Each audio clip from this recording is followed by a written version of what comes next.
पापड बनवायला 4 ग्लास नाचणीचं पीठ इथं घेतलेलं आहे।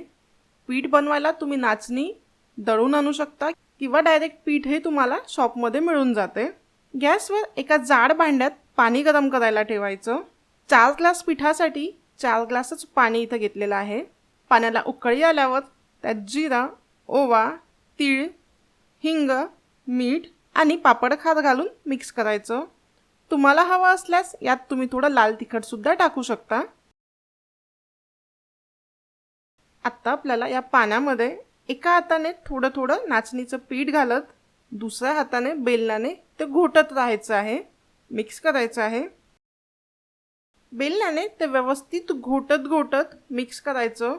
मिक्स करताना ते भांड्याच्या बुडापासून मिक्स करायचं, ज्यामुळे ते भांड्याला चिकटणार नाही। पूर्ण मिक्स केल्यानंतर त्यावर झाकण ठेवून 15 ते 20 मिनिटं लो फ्लेमवर ते पीठ आपल्याला वाफवून घ्यायचं आहे। मध्ये त्याला 1 ते 2दा फिरवून घ्यायचं। जवळपास 20 मिनिटं हे पीठ वाफवून घेतल्यानंतर ते आपण एका परातमध्ये काढून घेऊ। हे पीठ आपल्याला मळायचं आहे, त्यासाठी 5 मिनिटं थोडी त्यातील वाफ जाऊ द्यायची। त्यानंतर एकाच वेळी पूर्ण पीठ किंवा थोडं थोडं पीठ एका प्लास्टिकमध्ये टाकून ते या प्रकारे आपल्याला छान हाताने मळून घ्यायचं आहे। या प्रकारे तुम्ही पीठ जर मळलं तर त्यामुळे हाताला चटके लागत नाही, हाताला भाजत नाही। प्लास्टिकऐवजी तुम्ही कापडावर सुद्धा टाकून हे मळून घेऊ शकता। 5 मिनिटं याच प्रकारे मळून घेतल्यानंतर तुम्ही बघू शकता पीठ छान सॉफ्ट झालेलं आहे, एकजीव झालेला आहे। हाताला थोडं थोडं तेल लावून पिठाचा आधी गोळा बनवायचा।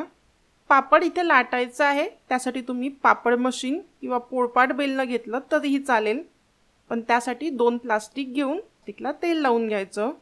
2 प्लास्टिकच्या मध्ये गोळा ठेवून या प्रकारे पापड बनवायचा। प्लास्टिकला तेल लावल्यामुळे पापड जो आहे तो प्लास्टिकला चिकटत नाही। याच प्रकारे पातळ पातळ पापड बनवून ते एका वेगळ्या प्लास्टिकवर फॅन खाली वाळत घालायचे। तुमच्याकडे जर ऊन येत असेल तर तुम्ही डायरेक्ट उन्हामध्ये वाळत घातले तरीही चालेल। याच प्रकारे पूर्ण पापड इथे मी बनवून घेतलेले आहे।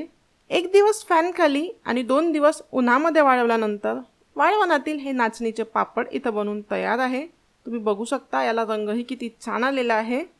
वर्षभर हे पापड तुम्ही स्टोअर करून ठेवू शकता। हे पापड मी सुद्धा इथे पहिल्यांदाच बनवले आहे, त्यामुळे हे पापडची रेसिपी तुम्हाला कशी वाटली मला व्हिडिओच्या खाली कमेंट्स करून नक्की सांगा। हे पापड आपण तळून बघूया। तेलात टाकताच हे पापड छान फुलत आहे। आजचा हा व्हिडिओ जर तुम्हाला आवडला असेल तर व्हिडिओला एक लाईक नक्की करा। व्हिडिओ शेवटपर्यंत बघितल्याबद्दल खूप खूप धन्यवाद।